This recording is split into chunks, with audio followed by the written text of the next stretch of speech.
think maybe I'll start this time because I always it. make you do it. And it always seems like I'm forcing you to do something that you don't want to do. Sorry. I need to become a better actor. I think you're a really good actor. Thank you. Well, hey, it's Basic Folk with Cindy Howes and Lizzie No. We have honest conversations with folk musicians. I'm Cindy, and Lizzie is here. Hi, Lizzie. Hi, Cindy. You know what I just thought about? Like, what if one time I had a dishonest conversation with a folk musician? Oh, yeah. Would that also be allowed on Basic Folk? Let's discuss.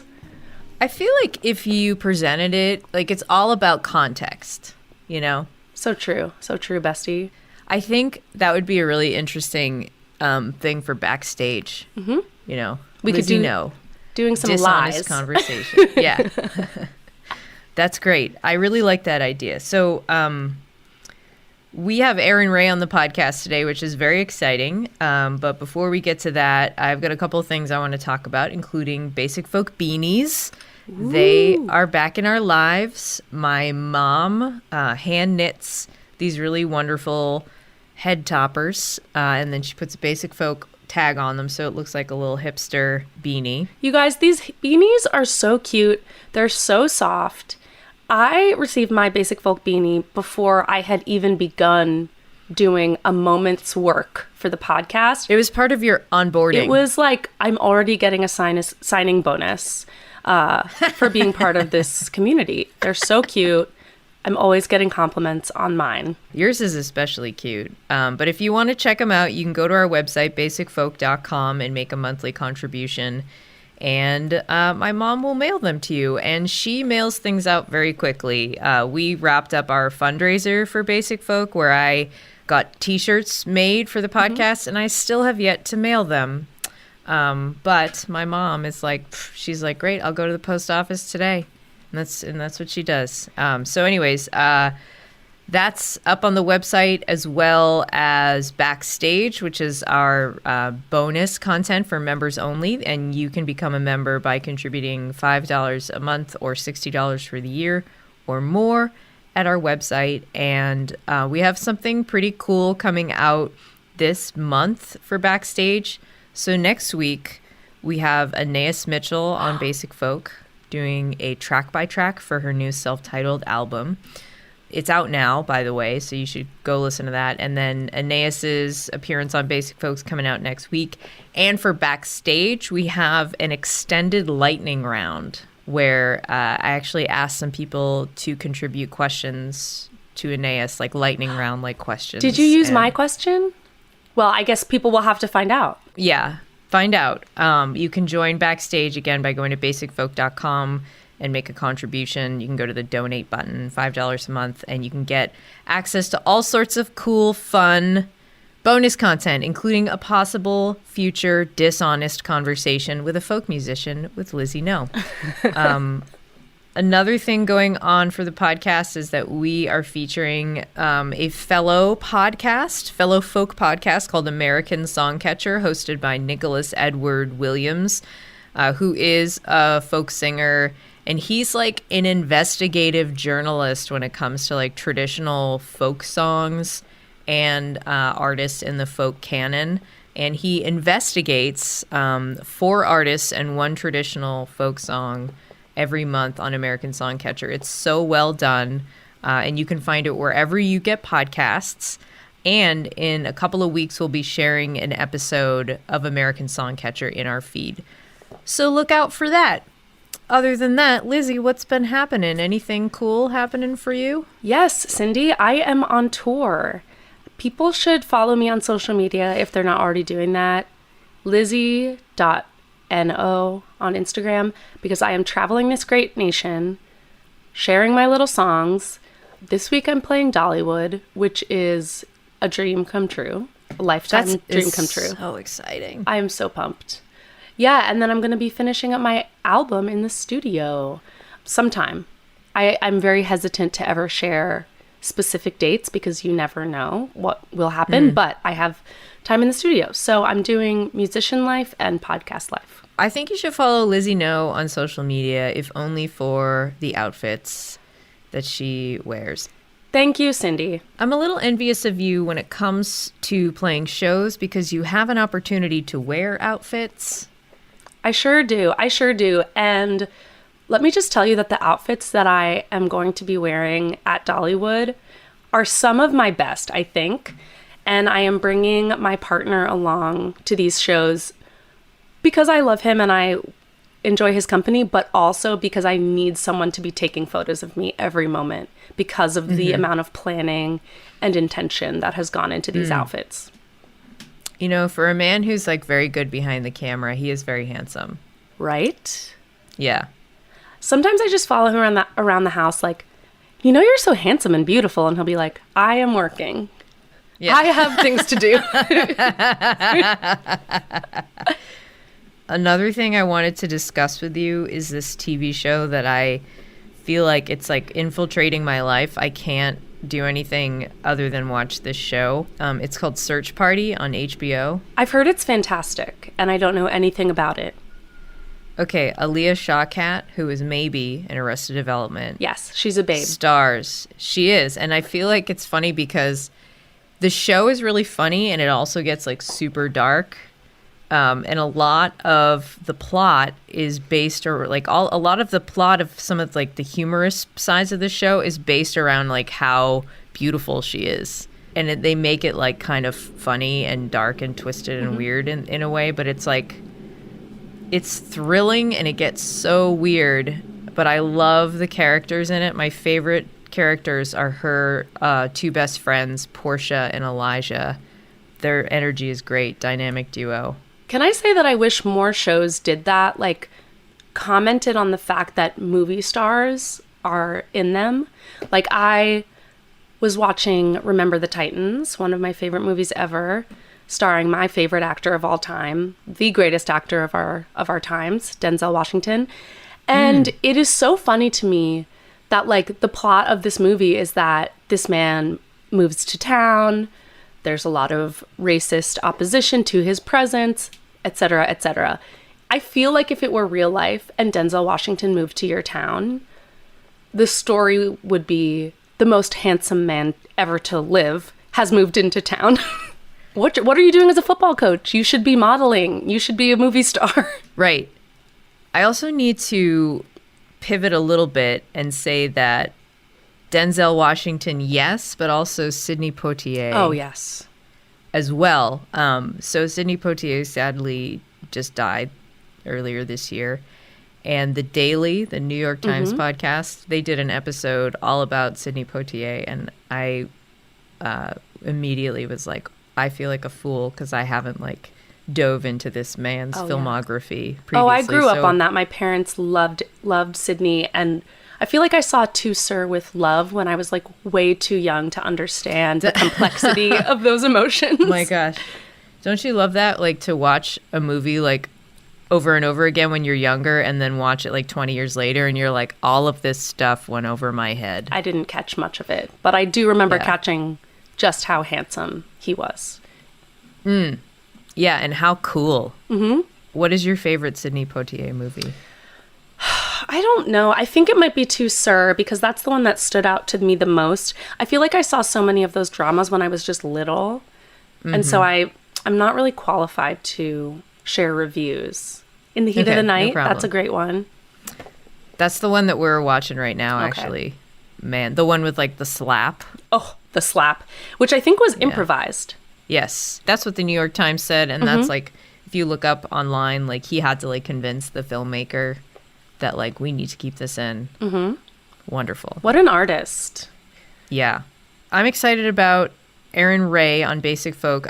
So the audio quality is a little rough. It sounds like Erin is like on like a telephone, you know, like when somebody calls into like a talk show. But I'm actually like kind of proud of her, of how like weird it sounds. Yeah. You know, Erin was so game as a guest. We spoke over the holidays. Like I think I spoke with her the day after Christmas or something. She was like out in the country with her family. She managed to like put together a little recording setup in her van. So that might explain why it sounds a little bit rustic, but she's an amazing guest. And I'm really glad that she Full of life. made the time to speak with me about her new record. Yeah, set it up for us, Lizzie. Let's do it. Oh, I would love to.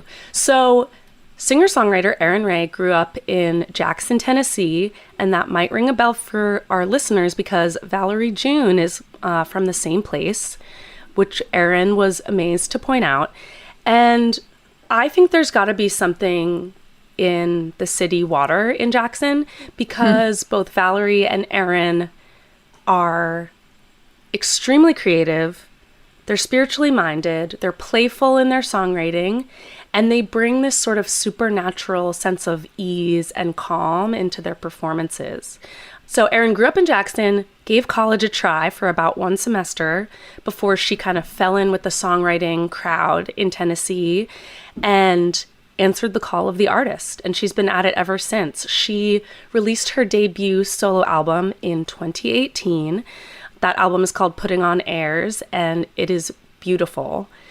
It kind of kicked off this movement that her career is on now, which is about very personal, reflective, meditative songwriting and this velvety, one-of-a-kind vocal delivery. So the world started to fall in love with Erin after that solo album, and her follow-up, which is called Lighten Up, expands on that classic sound. And she also is dipping into this groovy Laurel-Canyon influenced pop. So it was great to get to talk with her about the new record. We had a ball chatting. We talked about 21st century feminism, the process of writing and making the new record remotely during the pandemic. We talked about meditation. We talked about being weird. And of course, I had to ask Erin about her incredible wardrobe and find out which clothes make her feel the most herself. So everyone please get Erin's new record. It's out this February. It's so pretty. It's so cool. And it's very, very groovy. We're going to hear a song from the new record before we get into this conversation. This is Modern Woman from Erin Rae. And then we will hear Lizzie No and Erin Rae talk to each other honestly. Honestly. On Basic Folk.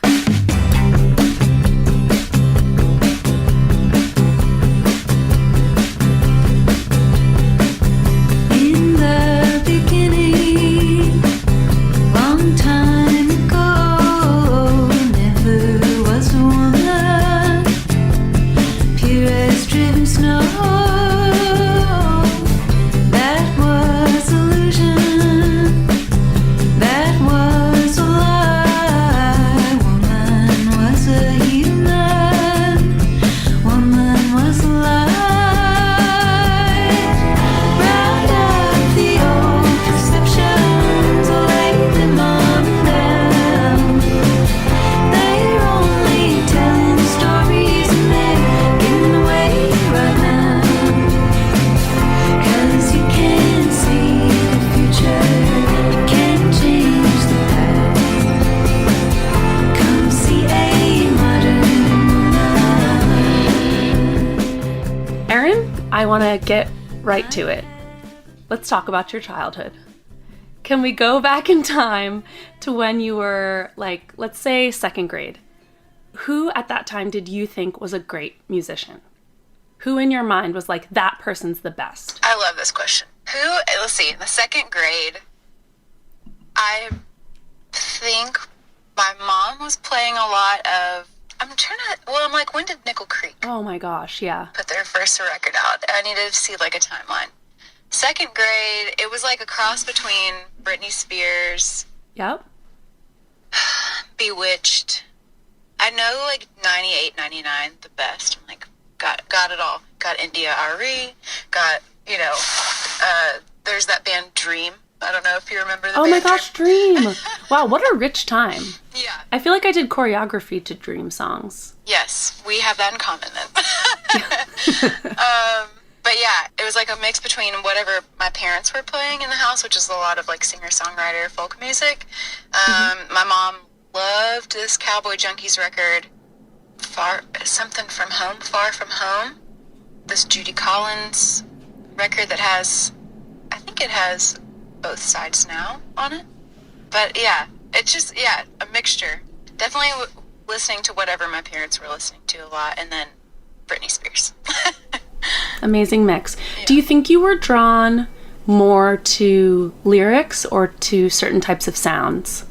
Probably always lyrics, because yeah, my parents played music together when I was growing up, and my dad had played music like since middle school age or whatever, and had this great collection of covers just from like American songwriters in the South primarily, like Doc Watson, Mississippi John Hurt. And I feel like I really resonated from an early age hearing him sing those songs.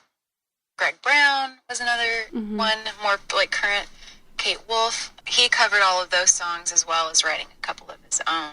Growing up, I think I could the way that he performed the songs just had this emotive quality that I kind of intuitively latched onto. It was just like, there's like a depth to the way that he would pick songs that already had that emotional depth, obviously. And so yeah, I kind of was raised on listening to songs that had that like rich like emotional landscape, and just like kind of where you can see the image in your mind of what's being described or feel what's being described.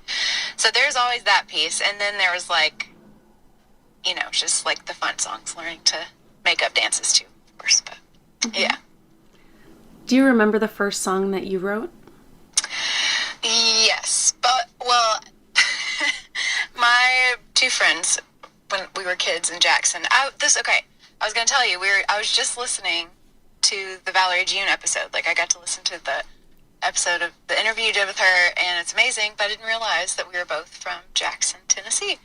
Oh my gosh. Yeah. What a small world, actually. I know. So fun to hear her, like, talk about, or just to hear it mentioned. I, like, was in the drive-through line at the Walgreens getting my COVID test, and I was like, good for you. Whipped my head around so fast. I was like, Jackson. Anyway, yeah, there were two friends that I grew up with. Hannah Raines, her parents held folk or like house concerts at their house in Bemis, Tennessee, growing up. So we would go out there a lot, and she and I made up a couple of songs. One was called This Rose. It was really, very sweet. This rose means the world to me. This rose means you and me forever, together forever.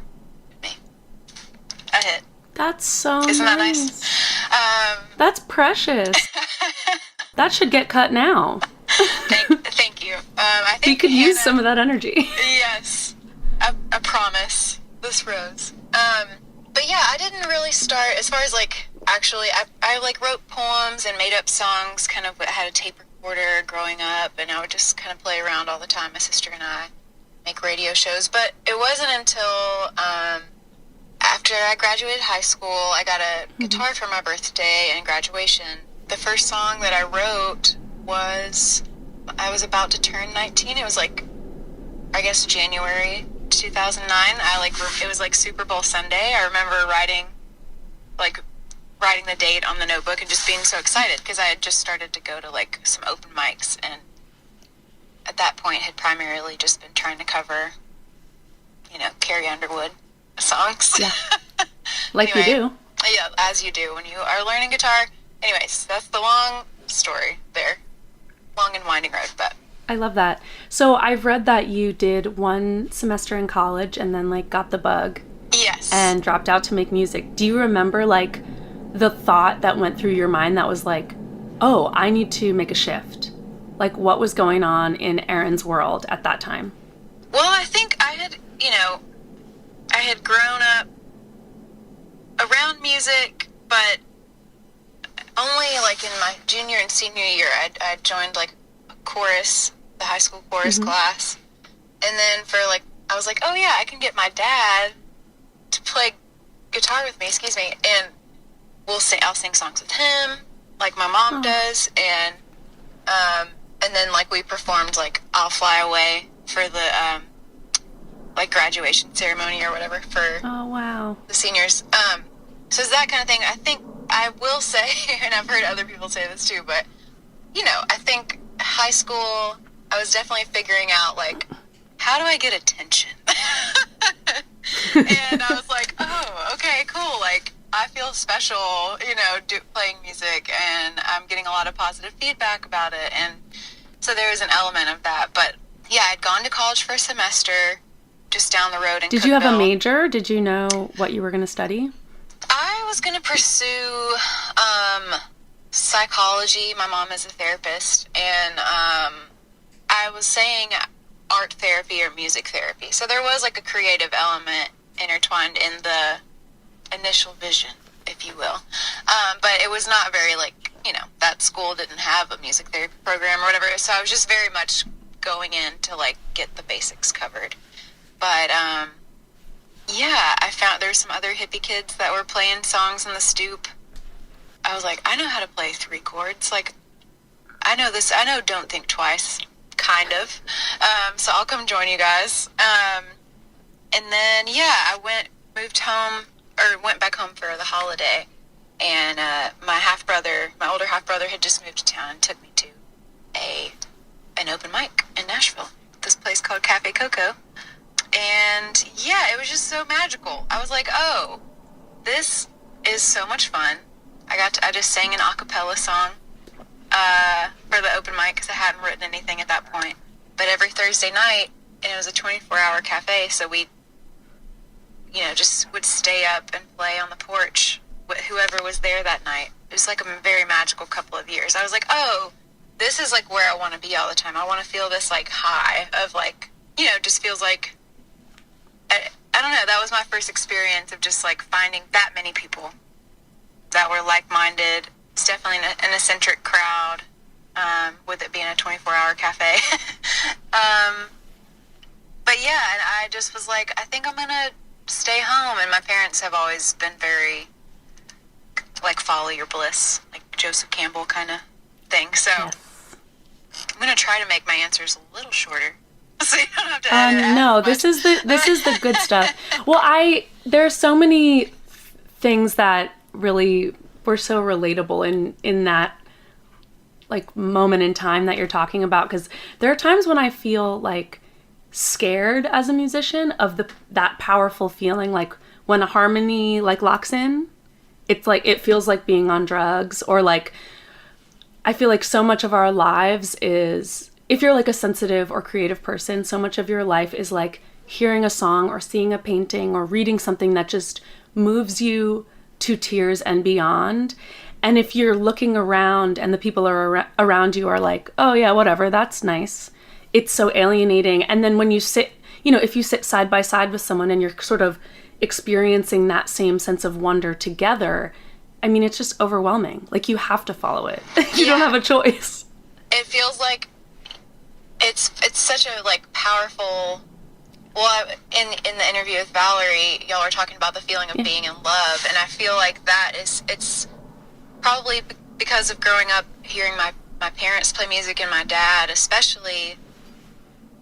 I just equate singing harmony with this deep connection that's like it's like beyond words, you know. But then also there's like probably a romanticism piece that's added to it, of just like, oh wow, like being, you know, imagining, just because it feels so connective to sing harmony with someone, and it, you know, it's like y'all are saying, it's like very powerful. It's very Yeah. be like, Well, like you cannot have any artifice. Like when you're to sing with another person, I feel is like one of the most vulnerable things you can do, because it combines what you know about music, it combines your intentions, and then like your physical body is involved, and proximity, you know, it's just like everything at once. It's very intimate. Yeah.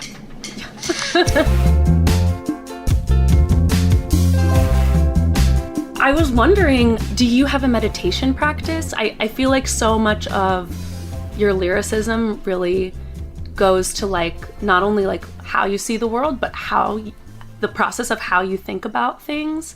And I'd love to hear your thoughts on like a meditation practice. Like, is that something you grew up with? Is that something you're working on now?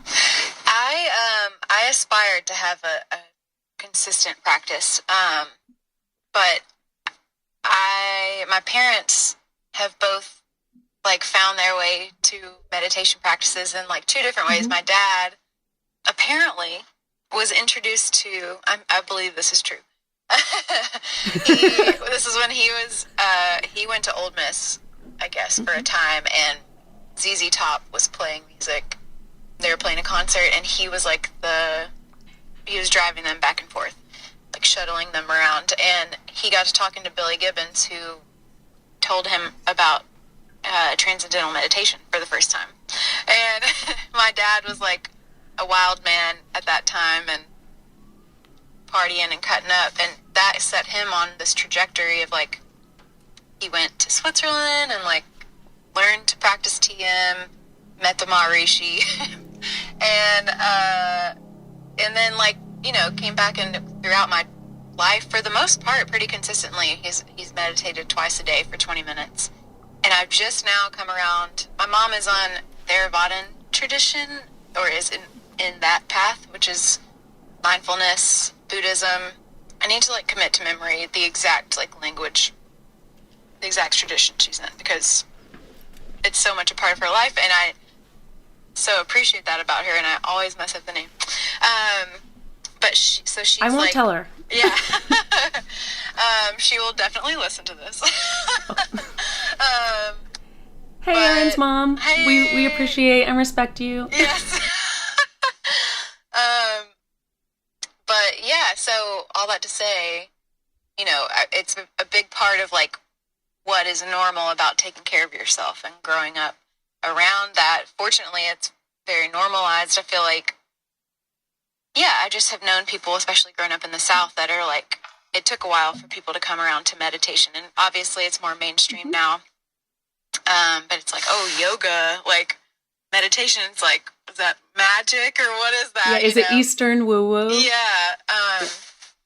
No, I grew up like in a Christian church where yoga was like a big controversy. Like, are we going to be okay with that? Yes. Now just like, yeah, of course, as we know, just it's all around us. But yeah, so all that to say, I have like a couple of tools in the toolbox, like things I've picked up that I love to listen to talks by Tara Brach. And then this like, I am definitely just a spiritual person. Never really, we went to a bunch of different kinds of churches growing up, non-denominational and like Unitarian and Unity. And so I wouldn't consider myself a Christian, but I just have, I feel like a spiritual connection. And I feel 1,000 times better when I'm able to kind of drop in and ground into the present moment. And I think the main thing that I have been using on the road is just like a mini meditation. Like I'll kind of like close my eyes and like set the intention of just like, okay, like I'm turning this over, this show, like help me to be of service, or like just to be in the present moment and to like kind of try to visually imagine like a grounding cord of energy to the ground, because it's like that's ultimately why I'm doing this music path, is to be in the present moment and to connect with other people. Yeah, and I that was the thing I heard Questlove, or I read in his book Creative Quest. It was like, he was like, yeah, I use the mini meditation, just like a quick reset. Like it's just that intention, you know. I think that's such an interesting approach, that it's not that you're starting with this like long list of beliefs and like, how can I measure up to that? It's more like, what tools can I bring into my own life to fulfill what I'm already trying to do? Like, I was talking to JP Harris the other night, and he was like, oh yeah, I grew up Unitarian. We take wisdom from everywhere. A little Buddhist, a little Christian. This guy was a little good. This person had something to share. And I was like, that is rad. That is like people look down on the, people in the like fundamentalist Christian church sometimes look down on buffet style religion, but I think it's dope. You should take what works and leave everything else behind. Yes. I love JP Harris. Did not know he grew up Unitarian. Will have to text him. Yeah, gotta talk about that. Oh my gosh. So I really want to talk about the writing of Lighten Up and how it relates to what you've been talking about of like trying to stay in the present moment, because there's a lot about your thought process in this album. There's a lot about like trying to approach the world in a new way. when did you start the writing for it? And how did being in a lockdown, like, change the attention that you gave to it? Well, first of all, thank you so much for listening to the full record and Oh, it's wonderful. Thanks so much. It's so good. I'm so grateful to be able to talk about it on your podcast. I'm trying to think. A couple of the songs, because the last record I made, we recorded it in 2017. So it came out in 2018, which is like 100 years ago at this point. The before times. Yeah, the before times. And for most of 2018 and 19, I was on the road, but there was like little snippets of time or like little ideas that I, had put into voice memos on my phone or whatever around probably in 2018. Yeah, I had fallen out of the habit of writing because I felt like it was more of an outward work part of the cycle. But my friend Lou, actually, she was like, let's just do like a challenge where we just like write a song every day and we send it to each other. We just like record something and send it to each other. This is like winter time, 2018. That really allowed me to just kind of get back into that like channel thing of like, oh, it doesn't matter. Like, I'm not trying to write what's going to be the most, what's going to be my radio hit or whatever. It just kind of let me that stream of consciousness style, which is what it feels so good to me to write for the most part. I love to love and so respect the process of like the storytelling, writing style, and would love to do more of that. But something about this chapter, this chunk of writing in my life it just felt the most like authentic and good to me to just kind of stream of consciousness, let stuff spill out. So that was like the start of that. And then I think I had like a handful of songs, 4 or 5 that I felt good about towards the end of 2019, and I'd started to do a few demos. And then really winter time of 2020, like February, before the spring, before I set up a little writing space and just tried to go in and do the phone on airplane mode, and like just for 2 hours I was just like, okay, even if I don't write anything, I'm just going to sit in this space, and I have like paper and pen, guitar, colored pencils, like just to kind of like create some space for myself for stuff to come out. And I was able to like write a handful of songs like in a relatively short amount of time, like the song Cosmic Sigh, California Belongs to You, Rich Man, which I don't think we didn't put up on the record, but that was another one around that time. Did you perform any of them live before you started recording them, or was it all just like demo in that private concentrated space? It was demo in the private space, yeah. In True Love's Face, the most performance I did was my friends that are in my group text. We call it just group text. We've really brainstormed a lot on the name, but it's Caroline Spence, Michaela Ann, and Kelsey Walden. We did, like, right when the pandemic started a month later, we did a Zoom call and did like a song swap via Zoom. And True Love's Face was one that I played for them, as well as California. And I think those 3 in Cosmic Sigh. Mm-hmm. And I was like, these are feeling really good to me. And Caroline, True Love's Face, I like played as an afterthought. I was like, I don't know, this one feels like very like young and just like fun and it's like whatever. And Caroline was like, I think that's one that you keep. That's a special one. And I was like, really? Mm-hmm. And she was like, yeah. And I think it's because it felt, the subject matter of that song moving into like some hope and just like kind of, it's a little bit, it's like, oh yeah, I'm making it's like an affirmation. Like, I'm making myself available for like love and connection with another human being. And yeah, it's like I'm just saying that basically. That is a level of like earnestness and attention and intention that takes a lot of balls. Like, it's really hard to be that open. I was just like, here it is, and yeah, here I am. Yeah, and Caroline was like, no, I think that's cool, and I was like, I don't know, it seems exactly. I was like, it seems a little earnest to me. Like, it just feels like straight, it's just like fun and straight from the heart, but it's very fun to play. So yeah. I love that. I love when musician friends bully me into doing things that I need to do. Like, love that. And I sort of can't believe that between the four of you, you haven't been able to come up with a name for the group text, because the amount of songwriting prowess and writing prowess in that group. Well, I think... I believe in you. I think you're going to get there. The name just presented itself. That it's just... It's just group text. The group text. Yeah. So with...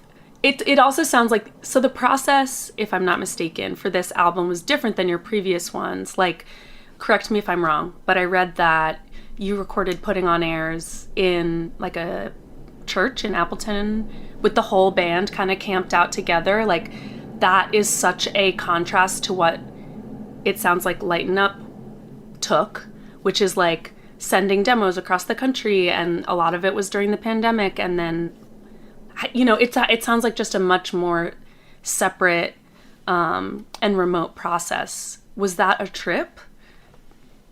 So with Putting on Airs, I had written those songs ahead of time, but we had been touring, me and Don Billett and Jerry Bernhardt in the UK. So we had been playing some of those new songs that hadn't been recorded yet. So that was cool. So we got home, and I was presented with this opportunity to go up to Appleton, Wisconsin, and record at this. It's an old Franciscan monastery. I was like, I think I would love it if the three of us went, and my friend Dan Nobler. So Jerry and Dan co-produced the record, and Dan Nobler just recently made Alison Russell's new record. Oh yeah, but knockout. Yes, stunner. We did a little pre-production, and then went into the studio, and we had like 8 days, and it was so fun and just very cool to be like camped out. Like, we all stayed there. There's all these little monks' quarters. And then with this record, I did not play any of the music out on the road, or maybe one song, the song Enemy. It was cool. I kind of like got to absorb a lot of the music that I'd been listening to over the last several years, and just like everything that I've learned about playing music since recording the last one and touring. And I was just kind of imagining this record with like a more cinematic sound. And so I started talking to Jonathan Wilson, and we like sent songs back and forth. Yeah, that was another scenario. I flew out to California, and then we just made it out there, basically. Are there any songs that like sound radically different than you imagined when you were doing those demos? Yeah. Well, Undone, the closing track, that song, I had like just a kind of like a drum machine, like backbeat in mind. We ended up making it sound more like a little bit of like a spiritual, like a Zen spiritual sound kind of to that song. There's like specifically a Katie Tunstall guitar sound from the 90s that he was like, this is Katie. He was channeling it. And it was cool to like, just bring it to a different set of ears. I thought that song would be the record opener, but it ended up, we put it at the end, which was cool. Track listing is such a fun and kind of, sometimes it's like a stupid puzzle, but it can be a really fun puzzle. How do you do it? Do you whiteboard it out? Do you keep it in a notebook? Did you and Jonathan fight over it? I've definitely fought with producers over track listing. We did not fight over it. He was pretty like, he kind of like trusts it's like, I would just make the music with you, basically, like I realized. And I sent him a couple different things to just get like the thumbs up. Like, but yeah, definitely the notebook. I like trying, that's kind of like what starts the process for me when I start to realize a record is like coming together. I'm like, oh, I think I have songs for a record. I start to like do the imaginary like record cover sketch, and then like list out some of the songs, and then of course it evolves I want to hear about your process too. I know it's like, I'm like, Listen, who is running the interview here? Yeah. I will briefly address it. Like, you know, you have times where you're more prolific and times where nothing's getting written. And so I'll just like end up after a few months with like a chunk of songs. And once I start to see any sort of like a motif or a color that's running through everything, I'm like, okay, if I have 5 or 6 songs, that means it's happening. And so once I have like a bulk of the songs written either in voice memos or demos, I will sit down with a notebook or just like pieces of printer paper, and I'll usually like go to a bar or a cafe, and it'll be like that sacred moment of like, right now I write all of the lyrics of the record in order, and then I sort of, you know, make some notes, and then it looks like something, at least. It's one of the more satisfying feelings, like typing out or writing out all the lyrics to the songs that have kind of like come about, you know, over a period of time. I'm like, wow. Yeah. Wow, this is cool. Like, I wrote all of these. It's a great feeling. It's like, wow, I haven't just been like messing around with my life. Like, I've been working.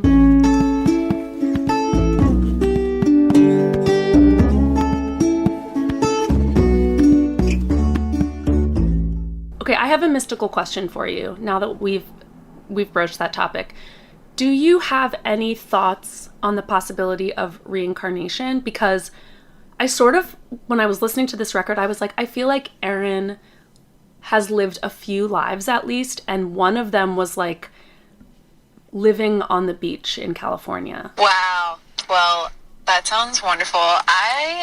It's so funny that you say that, because last night, well, okay, like I told you, I was listening to the Valerie interview, and I was like, I wonder if we will talk about reincarnation or, you know, the afterlife, because my mom, just last night, I was talking to her. She got in. We just lost a friend, one of her good friends of 20 years to COVID, actually. I'm so sorry. Thank you. Over the weekend, and my mom was processing this and talking about, like, it was really interesting to hear her talk about it in this sort of more finite manner than I had. Like, I've always like, yeah, I'm like, yeah, that reincarnation makes sense to me, as I feel like I can believe in anything spiritual. Is like, I'm really down with the idea of like a consciousness and life that just keeps evolving, and especially with just so much unknown about what's beyond even our own planet. You know, it's just so, to me, the possibilities seem endless. So yeah, I remember, like, growing up, we saw there's this movie about, I can't remember if it was called Little Buddha or not, but we watched it as kids, and it was about a young boy, I believe in China, that was born, and from like early on, the elders in the community were like, oh, that's the Buddha, like, coming back, and this is his new form. I might be just totally misremembering who it was supposed to be, but it was supposed to be, at least for sure, an elder in the community, like a beloved spiritual leader.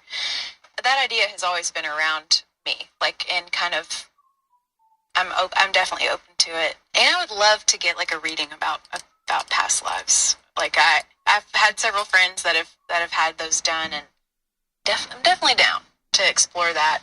But it was interesting hearing my mom talk about this passing of her friend last night, because she was saying she got to witness a lot of growth on a spiritual level and emotional level. She was like, I think I felt at peace. She said, I felt at peace because I realized I think she will definitely come back to a life with less suffering the next time around. And I was like, it's like that, like, you know, it's kind of taken aback. It's like I just will like talk about the idea or think about it, like, oh, that's a nice idea, you know? And it was really cool, and kind of like, yeah, just to hear it be spoken about in more of a finite way. I was like, wow, this is your belief system. This is cool. To just, it's so different when it is when it's a practical belief. Sorry to interrupt you. Yeah, no, yeah. That's so interesting. I grew up in like a Christian family, a lot of Catholic roots. Yeah. And a couple years ago, I was at the beach with my cousins, and we stayed up very late and got very drunk. And my aunt, out of the blue, was like, I think we live many lives. And we've all lived many lives. And as women, that gives us power. And I was like, You're like, what? that's amazing. Tell me everything. What do you Yeah. know? That's Tell so me everything. cool. There's just so much we don't know. I think it's great. I was thinking about this the other day that I think there are some people who are the fear of the ocean is such an interesting fear, because I am afraid that things are finite and that everything is known and that there's nothing left. To sleep at night, I need to believe that there are some coral reefs that no human has ever laid eyes on. I need to know that there's always more out there. And I think for some of us, knowing is scary, and for some of us, not knowing is scary. Yes. Yeah. Especially all of these wonderful Netflix specials that we've gotten to view through the pandemic. I've gotten to catch up on my television, on my shows. But just the one, maybe it's just Planet Earth, or the one with, wow, I need more coffee. Is it the one with Sigourney Weaver about the whales? Because I've become obsessed with that. It's not, but I have not watched that yet, so now I'm Oh, it's so good. Carl Sagan's, the person that he taught. Carl Sagan was, okay. We'll scrap that little section of what I was about to say. Well, but our there's listeners one- can Google that person. everybody knows this name. Everybody's like, what? But They're listening and screaming the name. yeah. But anyway, how they show the calendar of life on Earth, as they show it as a calendar block of time, which is one we can kind of wrap our heads around.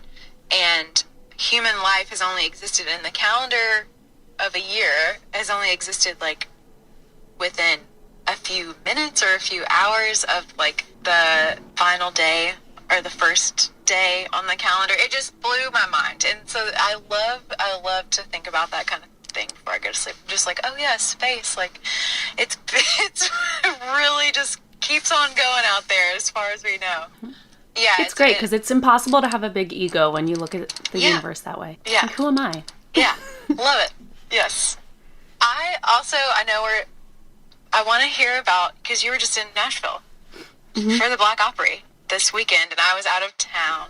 Saw some photos, and my friend Trey Burt was playing. How was it? I know this is not my interview. No, I wanna appreciate ask you. as a friend. I haven't seen Trey in years. I think especially seeing Trey was really, really special because in 2019, I went to Americana Fest and I was like, I want to have a party that's it's like a showcase, but it's just going to be Black artists. And so I called Trey and I called Sunny War and I called Buffalo Nichols and we did a party at Dee's and it was so fun, but it was just a little one-off thing, but I just wasn't aware of anything else like that happening.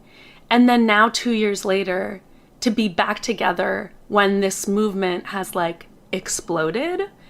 And so there's so many more, there's so many people that are doing this work in different ways, whether it's radio or whether it's, booking these live shows, whether it's Holly doing her blog and bringing people, it's just become a multitude of people and supporters. So it's just kind of emotionally overwhelming. And most importantly, just being in those rooms, just passing the guitar around.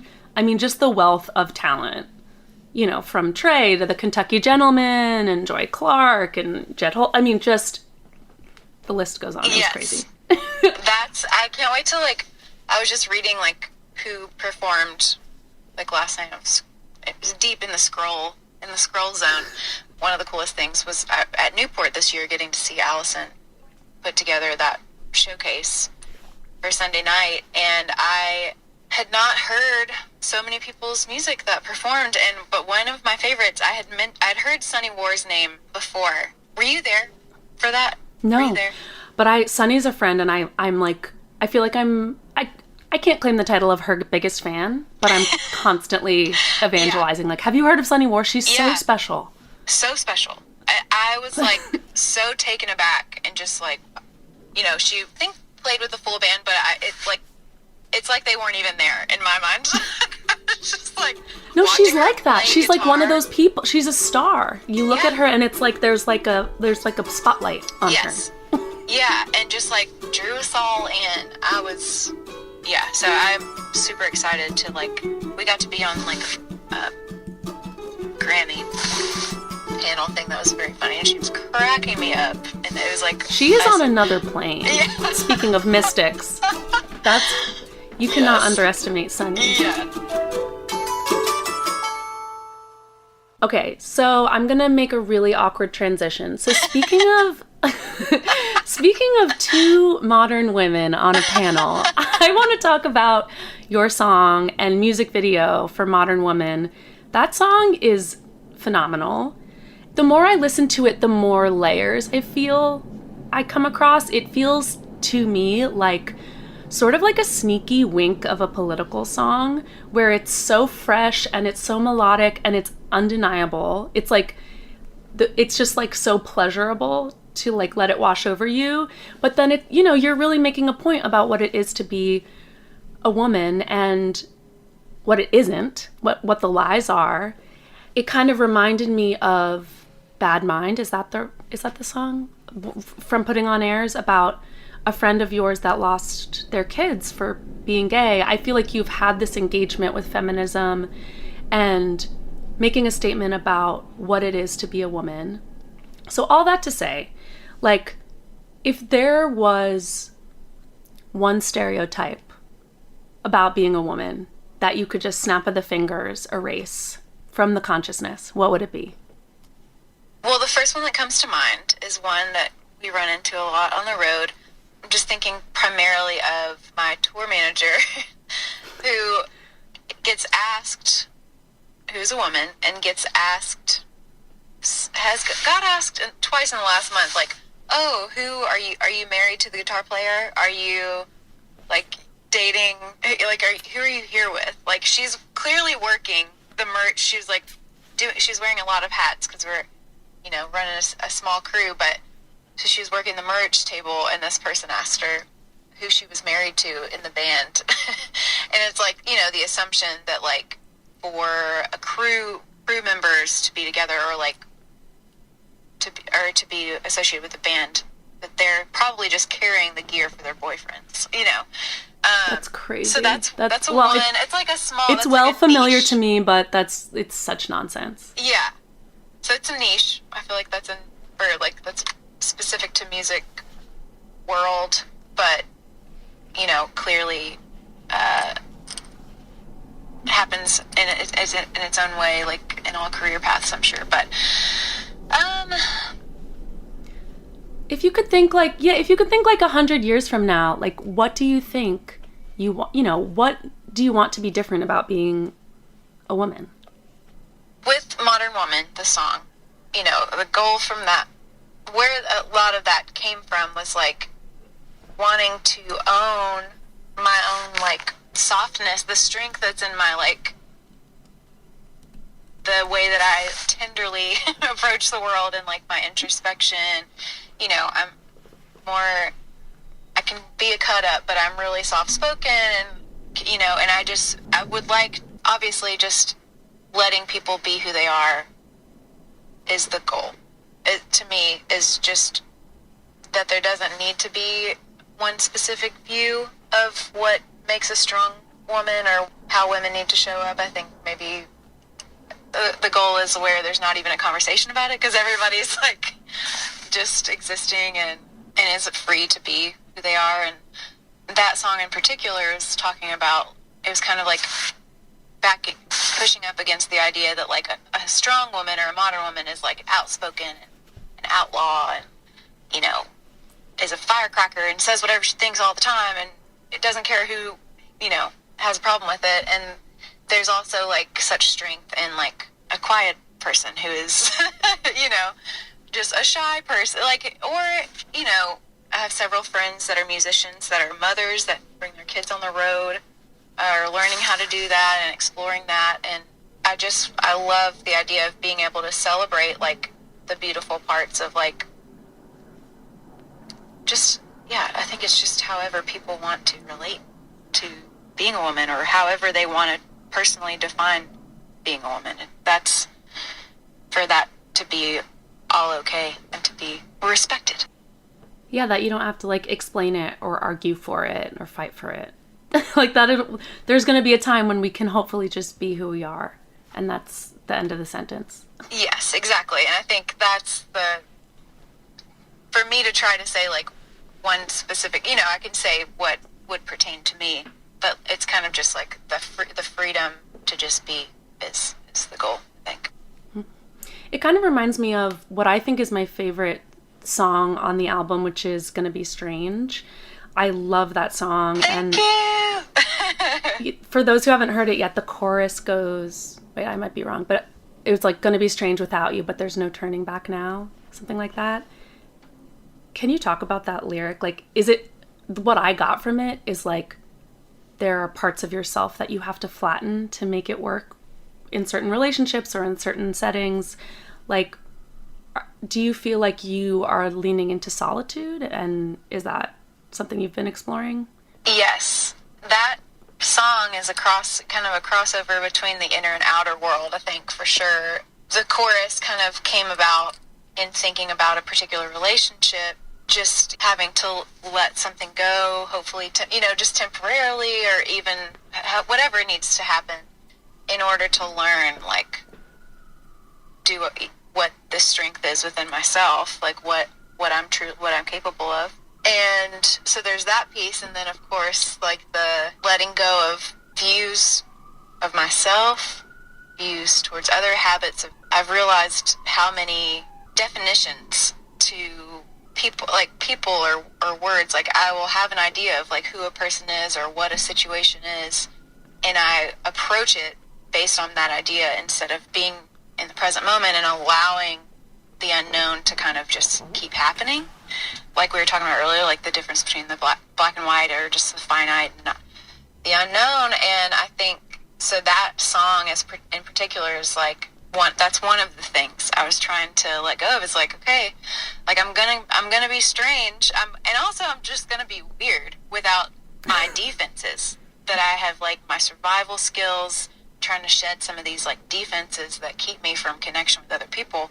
And so it's going to be awkward for a minute. It's like part of what I'm talking about, just like the willingness to be messy and to be uncomfortable. And it's like, I'm going to be strange without my survival people skills, where I people please all the time, or I'm trying to present in a certain way so that to try and guarantee that you're going to like me, or that I get what I want out of life or the situations, and kind of releasing a lot of that. And it's going to be freaking weird for a minute until that becomes normal. That is so powerful to me. That is a freedom song now. Yes. Oh, I love it. Yeah. Okay, I have one more sort of standard question. It's not standard, but like I have one more regularly scheduled question, and then I want to do a lightning round of 10 quick ones. Okay, so can you please talk to the basic folk community about your color palette, like the clothes that you wear? Are there patterns or objects or accessories that make you feel most yourself? And are there particular places you go to like, okay, this is where I'm going to get the show outfit? Ooh, love this question. Love being asked about clothes. I really, truly do.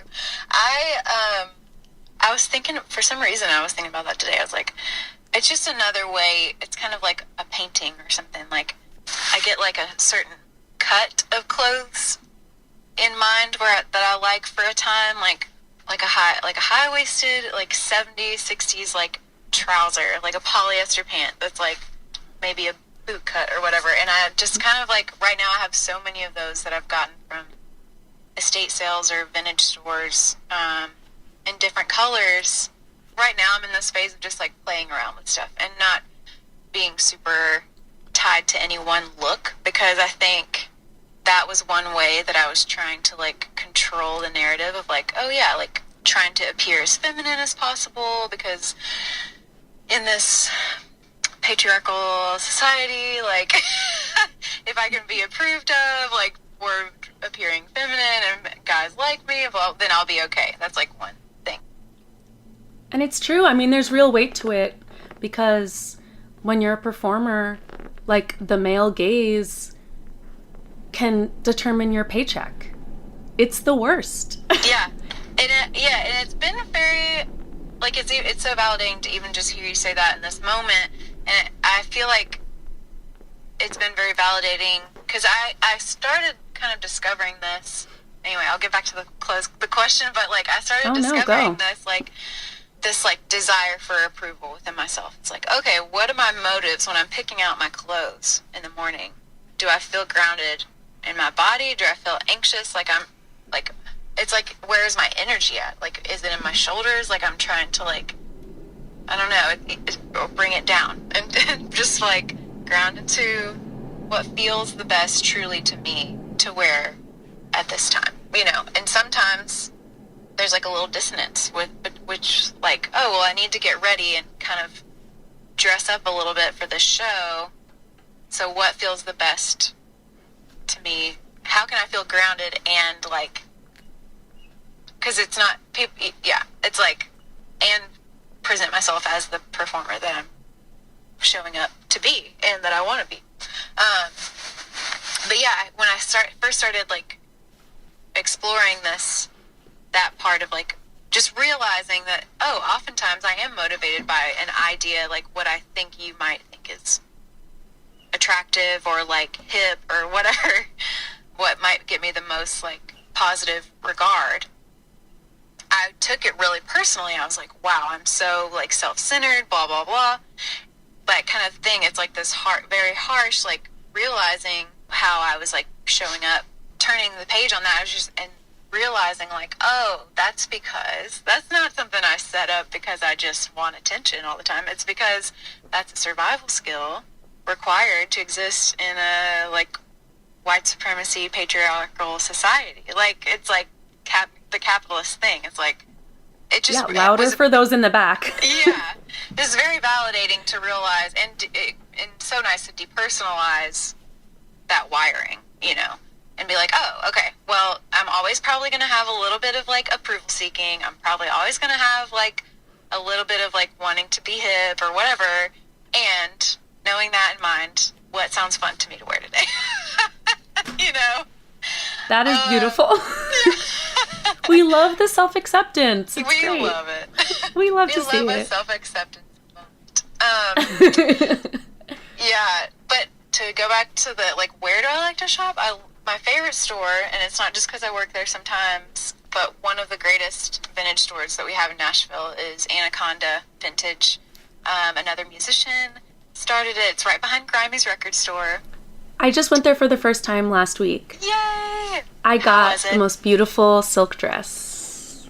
Oh my gosh. And the price is right, I will say. Oh, yeah. Yeah. There's, like, eight vendors, I think, now. And, you know, Tristan and her sister Elise started it a few years ago. Yeah. Oh, so like there's Tristan? Yeah. Yeah. That's awesome. That's so cool. I stand Tristan. So do I. Yeah. So, but yeah. So, but also just gotten a lot to estate sales, but really on tour, vintage stores, thrift stores. That's, like, the retail therapy. I bought, like, several outfits on this tour to kind of just, like, wear for the stage. Keeps it fresh, you know. And you can write those off on your taxes. Don't forget. It's true. Mm-hmm. Okay, Erin Rae, you've been an incredible guest. Thank you so much for having me. Now please shift into lightning round mode. Okay, I'm ready. I'm fast. These questions I want you to not think about. Just, like, go from the gut. You can skip a question. There's only a few. But just no clarification, just off the dome. Okay, here we go. What is your favorite candy? Nerd's Rope. What is one song you wish you had written? Oh, wow. First, you said off the dome. Sunrise by Norah Jones. That's a perfect melody. What is the best age to be? The best age to be the age you are right now. Aww. What is your least favorite season? I like them all. Winter, I guess, but I like them all. What is your favorite city to have a day off in? Most recently, I guess we didn't have a full day off, but Austin. We had a great time in Austin. Oh yeah, good town. Changes, yeah. Which non-human animal do you relate to the most? The animal that came to mind was my dog, Billy. That is no longer with us. Yeah. But maybe is. Going back to our earlier conversation, perhaps is with us in another way. Yes. Yes, this is true. We can't be sure. Okay, do you remember your dreams when you wake up? Yes, all the time. It's probably annoying to the people I'm around because I tell them all about it. That's right up my alley. And finally, is there sentient alien life out there? Yes or no? For sure. Yeah, we know. Yes. Okay.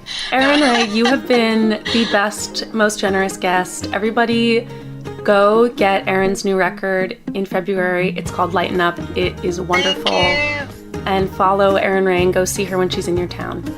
Thanks so much for having me. This has been a delight. This episode of Basic Folk was produced by me, Cindy Howes. Thank you very much. Our music was composed by Alex Stanton.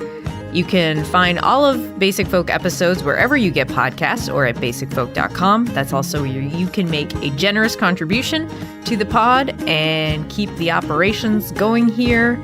Thank you so much for listening all the way to the end. We will talk to you next time. Bye.